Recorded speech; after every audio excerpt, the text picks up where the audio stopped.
যারা আল্লাহর সামনে মাথা নত না করে তারা কখনো ওই যে দেখা যায় আপনার সরস্বতীর সামনে, কখনো কালীর সামনে, কখনো দুর্গার সামনে, কখনো বটগাছের সামনে, কখনো তুলসী পাতার সামনে, যা পায় পাথরের সামনে, এটার সামনে, ওটার সামনে, গরুর সামনে, গাভীর সামনে, যাত্রার সামনে গিয়ে মাথা নত করতে হয়।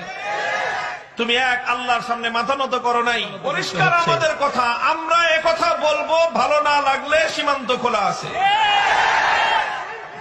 এই দেশ যাদের ভালো লাগে না, এদেশের ইসলাম যাদের কাছে ভালো লাগে না, এদেশের হাজার বছরের ঐতিহ্য যাদের কাছে ভালো লাগে না, এদেশের 3.5 লক্ষ মসজিদের মিম্বার থেকে